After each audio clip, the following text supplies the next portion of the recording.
घंटा 20 मिनट का पेपर होता था और अब 3 घंटे में शिफ्ट हो गया है 200 क्वेश्चंस टू 180 क्वेश्चंस, जो हमें लास्ट 3-4 साल में तो नहीं था, तो हम लोग को प्रैक्टिस की थी, लेकिन आपके टाइम पे वैसा ही था।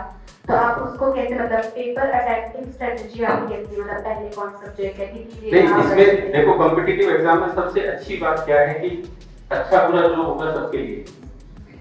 हाँ, तो आप तो सोचो ही मत क्वेश्चन को कैसे करना। मैं फिर गारंटी दे रहा हूँ, आप अभी भी डेली एक क्वेश्चन पेपर करते हैं और उसमें जो चीज नहीं आई उसको रिवर्स में पढ़िए। फॉर एग्जांपल आपको कोई टॉपिक नहीं आया, कोई भी टॉपिक हो सकता है, मैं बार बार फोटो क्योंकि कोई याद रह गया उससे ज्यादा कुछ जैसे हार्ट की एनाटॉमी या ब्रेन का कुछ पढ़ लिया आपने और उसका उसमें गलती हो गई आपसे, है ना। जब आप रोज एक क्वेश्चन पेपर कर रहे हो 180 सवाल, उसमें से मान लीजिए आपके 40 सवाल गलत हो, लेट्स से 40, तो आपको उस दिन का टारगेट है कि वो 40 टॉपिक्स हमें रिवर्स में जाके पढ़ने की। गलती हुई तो हुई कैसे, क्या मेरा स्टडी मटेरियल इनसफिशिएंट था। कई क्वेश्चन देखो ऐसे होते हैं, टेस्ट सीरीज में भी होते हैं, उसमें भी होते हैं, जो मैंने भी कर करने के लिए होते हैं। फला चीज को फला चीज वैज्ञानिक ने खोजा।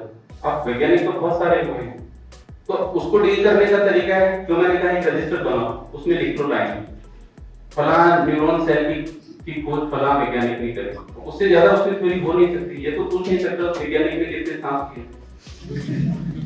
भाई सवाल तो वही बन सकता है सीधा, जिसको कहते हैं फैक्ट बेस्ड क्वेश्चन। तो फैक्ट को लिख लो। बाकी अगर अंडरस्टैंडिंग में कोई इशू है, तो उसको आप बैक में जाके पढ़ो, वापस इंप्रूव करो गलती करके। सर आपने कभी मिस्टेक नोटबुक बनाई थी क्या अपने टाइम? मिस्टेक नोटबुक्स हम लोग को बनाना पड़ो। हाँ, वही ये मैं सारी कहानी मिस्टेक्स की है। आपने बनाई थी वो? हाँ, वो दिमाग में आज भी हम मिस्टेक्स करता हूँ, मैं दिमाग में सारा रहता है। गलती करो, बार बार करो, खूब सारी गलती करो, लेकिन एक गलती 2 बार नहीं। That is the key. यहाँ गलती करो, मैं फिर कह रहा हूँ, जितनी गलती कर सकते हो उतनी गलती करो। एक इंस्टीट्यूट का टेस्ट सीरीज कम पड़ता है, दूसरे का लिया, तीसरे का लिया, खूब गलतियां करो, लिखो उनको, समझो उनको, और ये 20% टॉपिक छांटो आप, जिसमें आपको मैक्सिमम इनपुट देना है।